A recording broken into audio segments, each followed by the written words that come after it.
Hello बच्चों, एक बार फिर से आप सभी का हमारे चैनल रेजोनेंस इंदौर पे बहुत बहुत स्वागत है। हमारी रिवीजन सीरीज चली रही है। एक वीडियोस आपने देख लिया होगा मेटल्स एंड नॉन मेटल्स का, ठीक है। उसमें अपन ने ब्रीफ इंट्रोडक्शन देखा था कि मेटल्स क्या है, नॉन मेटल्स क्या है, उनकी केमिकल प्रॉपर्टीज। वहां तक हमने सिर्फ मेटल्स की केमिकल प्रॉपर्टीज देखी थी, ठीक है। आई होप आप लोगों ने वीडियोस देखा होगा। जिसने नहीं देखा है वो पहले वो वाला वीडियो देख ले जाके, ठीक है। इस वीडियो में हम कवर करने वाले हैं नॉन मेटल्स की केमिकल प्रॉपर्टीज और कुछ आयनिक कंपाउंड्स के बारे में, ठीक है। तो शुरू करते हैं, आ जाओ। देखो, हमने मेटल्स की केमिकल प्रॉपर्टीज में 4 रिएक्शंस देखी थी। एक ऑक्सीजन के साथ में देखी थी, एक पानी के साथ में देखी थी, एक एसिड के साथ में और एक सॉल्ट सॉल्यूशन के साथ में, ठीक है। यहाँ पे हमारा काम थोड़ा सा आसान हो जाता है। हमको नॉन मेटल्स की रिएक्शन सिर्फ 3 सब्सटेंस के साथ में देखनी है। कौन कौन से हैं? एक तो हमको देखना है ऑक्सीजन के साथ कैसे रिएक्शन होती है, ठीक है। दूसरा वाटर के साथ, ये भैया हमारे पानी के साथ में कैसे रिएक्शन होगी। और थर्ड एसिड्स के साथ में, ठीक है। अब आप क्या, वो जो अपन ने पढ़ाया था मेटल्स के साथ में ना, उसको भी थोड़ा दिमाग में रखना, तो थोड़ा सा अपना डिफरेंशिएट हो पाएगा। फिजिकल डिफरेंस तो अपन कर ही चुके हैं, है ना। एक टेबल बनाई थी अपन ने, उसको तो कर ही चुके हैं अपन। लस्टर होते हैं, मेलिबल होते हैं। इसी तरीके से केमिकल प्रॉपर्टीज का भी डिफरेंस हमारे दिमाग में रहेगा, ठीक है। तो चलो फर्स्ट रिएक्शन अपन शुरू करते हैं। फर्स्ट रिएक्शन है अपनी नॉन मेटल की ऑक्सीजन के साथ में। और बोर्ड पे क्या लिखा है हम देख लेते हैं एक बार, कि generally non metals react with oxygen to form non-metallic oxides and these oxide forms are of acidic in nature। ये ऑक्साइड कैसे होते हैं? एसिडिक इन नेचर होते हैं, ठीक है। तो देखो, ये बोला गया है कि हमारे जितने भी नॉन मेटल्स है जनरली, अगर आप उसकी रिएक्शन ऑक्सीजन से कराओगे तो आपके मेटल की रिएक्शन करा रहे थे तो ऑक्सीजन के साथ क्या बन रहा था? Metal oxide. तो नॉन मेटल की रिएक्शन ऑक्सीजन के साथ कराओगे तो क्या बनेगा? Non metal oxide. लेकिन यहाँ पे एक थोड़ा सा छोटा सा कैच है, और वो क्या है कि सर मेटल ऑक्साइड जो बन रहे हैं वो बेसिक नेचर के, मतलब वो बेस बना रहे हैं। और नॉन मेटल ऑक्साइड जो है वो कैसे नेचर के? एसिडिक, मतलब एसिड बनाते हैं। तो अपन एग्जाम्पल देखते हैं, एग्जाम्पल से अपने को ज्यादा समझ में आता है, ठीक है। देखो, मैं यहाँ पे लिख रहा हूं तुम्हारे नॉन मेटल। जैसे मान लो मैंने लिख दिया कार्बन नॉन मेटल है। अब तुमको समझ में आता है। देखो, मैंने तुम्हें लास्ट वीडियो में बताया था 4, 5, 6, 7 इलेक्ट्रॉन होंगे तो नॉन मेटल, 1, 2, 3 होंगे तो मेटल, है ना। अब कार्बन की रिएक्शन में ऑक्सीजन के साथ करा रहा हूं, ठीक है। ये तो बच्चा बच्चा जानता है कि क्या बनेगा? कार्बन डाई ऑक्साइड, ठीक है। तो ये कैसा ऑक्साइड हो गया अपने पास? नॉन मेटल का ऑक्साइड हो गया, ठीक है। अब हमको देखना है कि सर नॉन मेटल का ऑक्साइड एसिडिक इन नेचर कैसे, ठीक है। तो जैसा बेस, जो वैसा मेटल के साथ किया था वैसा इसके साथ कर दो। इसको पानी में जब हम डालेंगे तो हमारा H2CO3 बन के तैयार होता है, जिसको हम बोलते हैं कार्बोनिक एसिड, ठीक है।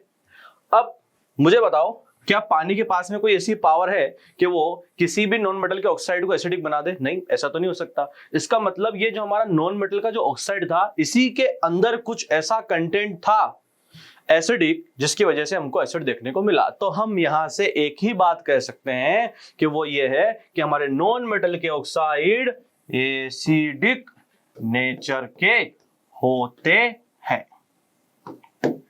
ठीक है। तो मेटल ऑक्साइड हमारे बेसिक नेचर के और नॉन मेटल के ऑक्साइड हमारे एसिडिक नेचर के होते हैं, ठीक है। ये अपने को याद रखना है। आगे बढ़ते हैं। Reaction of non metal with water. Metals water के साथ में रिएक्शन कर कर क्या बनाते थे कि सर मेटल हाइड्रोक्साइड बनता था या फिर मेटल ऑक्साइड, और साथ में हमको हमारी हाइड्रोजन गैस रिलीज होती थी, जिस गैस को हम पॉप साउंड की मदद से या फिर आग लगा के पॉप साउंड आएगा चेक कर लेंगे, पता चल जाता था। अब नॉन मेटल के केस में क्या हो रहा है, पढ़ते हैं। यहाँ पे वो लिखा है कि non metals do not react with water because they can not give electron to H+ ion of water. इसका मतलब ये है कि नॉन मेटल्स जो है पानी के साथ में रिएक्शन नहीं करेंगे। क्यों नहीं करेंगे? देखो, मेटल्स के वापस जाता हूं। मेटल्स जब पानी के साथ में रिएक्शन कर रहे थे तो मेटल हाइड्रोक्साइड बन रहा था, है ना, और साथ में निकल रही थी हमारी हाइड्रोजन गैस। अब देखो, इस हाइड्रोजन गैस को निकलना है तो ये जो पानी है ये टूटता है H+ और OH- में, ठीक है। ये H+ कहां से आया? पानी में से निकल के आया। अब इस H+ को अगर हाइड्रोजन गैस बनाना है तो इसको चाहिए इलेक्ट्रॉन, इसको चाहिए इलेक्ट्रॉन। अब मेटल तो अपना दानवीर है, वो तो इलेक्ट्रॉन दे देगा। लेकिन अगर यहां पे मेटल की जगह नॉन मेटल होता तो नॉन मेटल भाई साहब तो बोलते हैं हमको तो इलेक्ट्रॉन चाहिए, हम इलेक्ट्रॉन नहीं देंगे किसी भी कंडीशन पे। अगर आप इलेक्ट्रॉन नहीं दोगे किसी भी कंडीशन पे तो यहाँ पे जो H प्लस है उसको इलेक्ट्रॉन नहीं मिला, और अगर उसको इलेक्ट्रॉन नहीं मिला तो वो बोलेगा कि हम भी यहां से नहीं हटेंगे, और अगर आप यहां से नहीं हटोगे तो ये रिएक्शन नहीं होगी। ठीक है, तो हमको याद रखना है कि नॉन मेटल जो है पानी के साथ में रिएक्शन नहीं करते। ठीक है, दूसरी आगे बढ़ते हैं। तीसरा रिएक्शन कौन सा, कि reaction of non metals towards dilute acid. Metal जब एसिड के साथ में रिएक्शन करते थे तो सोल्ट प्लस हाइड्रोजन गैस निकलती थी, सोल्ट बनता था और हाइड्रोजन गैस निकलती थी। अगर हमारा HCl है तो हमारा जो मेटल क्लोराइड बनेगा, और अगर हमने H2SO4 सल्फ्यूरिक एसिड लिया है तो मेटल सल्फेट बनेगा। ठीक, लेकिन नॉन मेटल, अब नॉन मेटल के केस में क्या होता है पढ़ लेते हैं। Non metals do not react with dilute sulphuric acid and dilute hydrochloric acid to form salt and hydrogen gas because they cannot give electron to H plus ion of acid। ठीक है, देखो एसिड बेस एंड सॉल्ट आप लोगों ने पढ़ा होगा, अब revision चल रहा है, इसका मतलब थोड़ा बहुत तो आप लोगों को आता होगा, तो इतना तो पता ही होगा कि एसिड जो है H प्लस आयन देता है। ठीक है, अब अगर एसिड मान लो, जैसे मान लो HCl एसिड है, ठीक है, अगर मैं इसको तोड़ता हूं तो ये टूटेगा H प्लस और Cl माइनस में।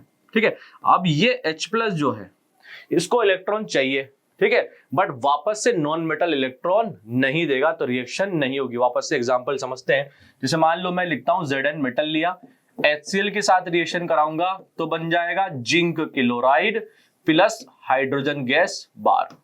ठीक है, क्यों, क्योंकि जब यहां से एसिड को टूटा तो H प्लस और Cl माइनस में टूटा, और इस H प्लस को इलेक्ट्रॉन चाहिए था, तो हमारे दानवीर भाई साहब जिंक मेटल ने इलेक्ट्रॉन दे दिया।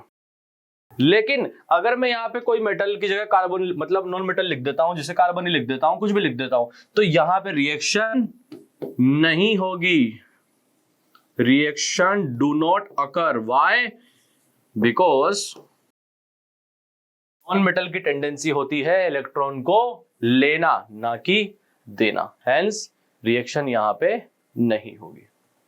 ठीक है, तो ये हमारा डिफरेंस हो गया केमिकल प्रॉपर्टीज में। आप चाहो तो एक बार समराइज करके टेबल बना लो, जनरल रिएक्शन याद रख लो। जनरल रिएक्शन याद रख लोगे तो बोर्ड में अगर क्वेश्चन आएगा रिएक्शन कराने का तो अपन आराम से बना सकते हैं। जनरल रिएक्शन याद में होना चाहिए कि सर मेटल जो है एसिड के साथ तो salt plus hydrogen gas, metal पानी के साथ तो हाइड्रोक्साइड प्लस ये, ऐसे ऐसे दिमाग में याद रख लो तो काम हो जाएगा। ठीक है, बहुत आसान है, आगे बढ़ते हैं। चलो, ये तो केमिकल प्रॉपर्टीज था। अब देखो आयोनिक कंपाउंड्स, क्या हो रहा है, मैंने क्या बोला था तुम लोगों को कि मेटल्स जो है इलेक्ट्रॉन देते हैं, नॉन मेटल्स जो है इलेक्ट्रॉन लेते हैं। तो एक इलेक्ट्रॉन दे रहा है, दूसरा इलेक्ट्रॉन ले रहा है, तो जो देता है उसके ऊपर पॉजिटिव चार्ज, जो लेता है उसके ऊपर नेगेटिव चार्ज। और हमको तो पता ही है जब अपोजिट चार्ज डेवलप हो जाते हैं तो एक दूसरे की तरफ अट्रैक्ट होंगे, और इन एक दूसरे के अट्रैक्ट होने की तरफ से एक बॉन्ड बनेगी, और बॉन्ड बनने से कंपाउंड बनेगा, और ऐसे कंपाउंड्स को हम बोलते हैं आयोनिक कंपाउंड्स। क्या लिखिए डेफिनेशन, कि मैंने positively charge ion forms a bond with a negatively charged ion, one atoms donate electrons to the other atom, this is known as ionic bond। Simple सी भाषा में वही क्या, कि जब एक एटम इलेक्ट्रॉन देगा तो पॉजिटिव चार्ज, एक एटम इलेक्ट्रॉन लेगा तो नेगेटिव चार्ज। अब अपोजिट चार्ज की जैसे अट्रैक्शन, बॉन्ड डेवलप हुआ, और ऐसी बॉन्ड्स को हम बोलते हैं आयोनिक बॉन्ड। और ऐसे कंपाउंड्स जो आयोनिक बॉन्ड से बनते हैं उसको हम बोलते हैं आयोनिक कंपाउंड्स। ठीक है, एग्जाम्पल देखता हूं मैं तुम लोगों को, सोडियम क्लोराइड, सिंपल सा। ठीक है, कैसे, कि सर Na जो है इलेक्ट्रॉन लूज करता है और बनाता है Na प्लस और एक इलेक्ट्रॉन माइनस, मतलब एक इलेक्ट्रॉन बाहर निकालता है। ठीक है, अब क्लोरीन भाई साहब इधर देखा कि इलेक्ट्रॉन निकल रहा है तो क्लोरीन इस इलेक्ट्रॉन को लेने आएगा और बना लेगा Cl माइनस। अब देखो plus charge minus charge, bond बन जाएगी NaCl, तो ऐसे कंपाउंड हमारा हो जाएगा आयोनिक कंपाउंड। किस किस में बनेगा, मेटल्स और नॉन मेटल्स के बीच में।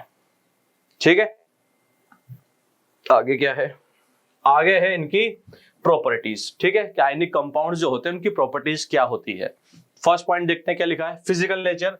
Ionic compounds are solid in nature due to strong electrostatic force of attraction between the ions. देखो आयनिक कंपाउंड्स किसकी वजह से बन रहे हैं? आयंस की वजह से, मतलब चार्जेस डेवलप हो रहे हैं इसकी वजह से बन रहे हैं। तो आप जब चार्जेस अपोजिट चार्जेस होते हैं तो उनके बीच में फोर्स ऑफ अट्रैक्शन जो होता है वो क्या होता है? ज्यादा होगा। और हमने पढ़ा है किसमें? छोटी क्लासेस में, कि जब पार्टिकल्स पास पास होते हैं, आयंस पास पास होते हैं, तो हमको जनरली कौन सी स्टेट देखने को मिलती है? Solid state. तो आयनिक कंपाउंड्स भी हमारे कौन सी स्टेट में मिलेंगे? सॉलिड स्टेट में। ठीक है। Next, melting and boiling point. ये भी हम लोगों को अच्छे से पता है कि अगर हमको किसी मैटर की स्टेट को चेंज करना है, लेट से सॉलिड से लिक्विड, लिक्विड से गैस जाना है, तो पार्टिकल्स के बीच में, आयंस के बीच में जो फोर्स ऑफ अट्रैक्शन है उसको तोड़ना पड़ेगा। पार्टिकल्स के बीच में जो फोर्स ऑफ अट्रैक्शन है उसको तोड़ना पड़ेगा, तब जाके मैटर की स्टेट चेंज होगी, क्योंकि फोर्स ऑफ अट्रैक्शन कम हो जाएगा, पार्टिकल्स दूर दूर हो जाएंगे। ठीक है। जैसे लिक्विड में क्या है, थोड़े दूर, गैस में ज्यादा दूर होते हैं, है ना। अब मुझे सॉलिड से लिक्विड में ले आना है तो फोर्स ऑफ अट्रैक्शन को तोड़ना पड़ेगा, मतलब एनर्जी देनी पड़ेगी। अब हमको पता है आयनिक कंपाउंड जनरली कौन सी स्टेट में है? सॉलिड स्टेट में। और सॉलिड स्टेट में है तो एनर्जी ज्यादा लगेगी। अगर एनर्जी ज्यादा लगती है, इफ हाई एनर्जी, तो फिर MP बोले तो मेल्टिंग पॉइंट, BP बोले तो boiling point will be higher. ठीक है, ये आप कह सकते हो, लिखा होगा this compounds have high melting and boiling points, so the large amount of heat is required to break the high force of attraction between the ions. यही बोला है। ठीक है। Next, brittle in nature. Third, brittle का मतलब क्या है? जब आप उसके ऊपर कुछ एक्सटर्नल प्रेशर अप्लाई करोगे तो क्या होगा? वो छोटे छोटे पीसेस में टूट जाएगा। आओ एक बार पढ़ लेते हैं। When some external pressure is applied on this compound, they break into pieces, hence they are said to be brittle in nature। वही बात है, आपने मान लो एक आयनिक कंपाउंड लिया, अगर आपने उसको हथौड़ा लिया और तोड़ने की कोशिश करी, धप धप धप धप, तो क्या होगा? वो छोटे छोटे पीसेस में टूट जाएगा। छोटे छोटे पीसेस में टूट जाएगा तो हम कह सकते हैं कि भैया फलाना कंपाउंड जो है वो कैसा है? ब्रिटल इन नेचर है। और जनरली आयनिक कंपाउंड्स में ऐसा देखा गया है, तो हमने एक स्टेटमेंट बना दिया, ionic compounds are brittle in nature. ठीक है, आगे बढ़ते हैं मित्रों। Fourth, solubility. सोल्यूबिलिटी मतलब किसमें घुलते हैं? Ionic compounds are soluble only in polar solvents.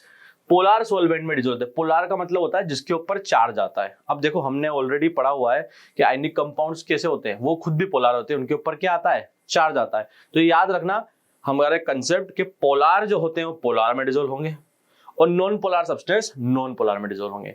तो हमको पता है हमारे आयनिक कंपाउंड्स कैसे हैं? Polar substance. तो किस में डिसॉल्व होंगे? ये पोलार सॉल्वेंट में डिसॉल्व होंगे। पोलार सॉल्वेंट कैसे हो गया? जैसे कि पानी हो गया हमारा H2। ठीक है। Next, electrical conductivity. Electrical conductivity कैसी होगी पढ़ लेते हैं। Ionic compounds have tendency to conduct electricity due to moment of ions, but they conduct electricity only in molten state और in aqueous solution, not in solid state. क्या कहा गया है? बहुत अच्छी बात लिखी है, और वो ये लिखी है कि ionic compounds electricity to conduct करेंगे क्योंकि आयंस है, क्योंकि चार्जेस है। ठीक है, जो चार्जेस जो है कैरियर बनेंगे इलेक्ट्रिसिटी के। लेकिन सॉलिड स्टेट में अगर आपने आयनिक कंपाउंड को यूज किया है तो फिर नहीं होगी। क्यों? क्योंकि फोर्स ऑफ अट्रैक्शन ही बहुत ज्यादा होगा, है ना, मूवमेंट नहीं हो पाएगा। तो हम क्या करेंगे? हम उनको उसकी मोल्टन स्टेट में कन्वर्ट करेंगे। मोल्टन मतलब उसको लिक्विड स्टेट में ले आएंगे, या फिर एक्वस स्टेट में मतलब पानी के साथ में यूज करेंगे, मिला के पानी। तो जाके वो है आपके वहां पे आयंस का मूवमेंट हो पाएगा, तो इलेक्ट्रिसिटी कंडक्ट हो जाएगी। तो ये कुछ प्रॉपर्टीज थी हमारी आयनिक कंपाउंड्स की। ठीक है, ये पांचों प्रॉपर्टीज भी अपने को याद रखना है। MP board, CBSE board generally पूछ लिया जाता है कभी कभी ब्रीफ में कि what are ionic compounds, what are the physical properties of ionic compound. तो क्या करोगे? डेफिनेशन लिखोगे, एग्जांपल लिखोगे और ये प्रॉपर्टीज लिख दोगे और धमाधम नंबर ले जाओगे। ठीक है, तो ये था अपना आयनिक कंपाउंड्स। ठीक है बच्चों, तो आज के लिए बस इतना ही। आई होप मेरा लिया हुआ लेक्चर जो है आपको समझ में आया होगा। अगर आपको ये अच्छा लग रहा है तो ये वीडियो को शेयर करें, अपने दोस्तों को दिखाओ, उनको बोलो चैनल को लाइक करें, शेयर करें, सब्सक्राइब करें। मिलते हैं अपन अपने न्यू लेक्चर में नेक्स्ट वीडियो में। तब तक के लिए thank you so much and tata bye bye.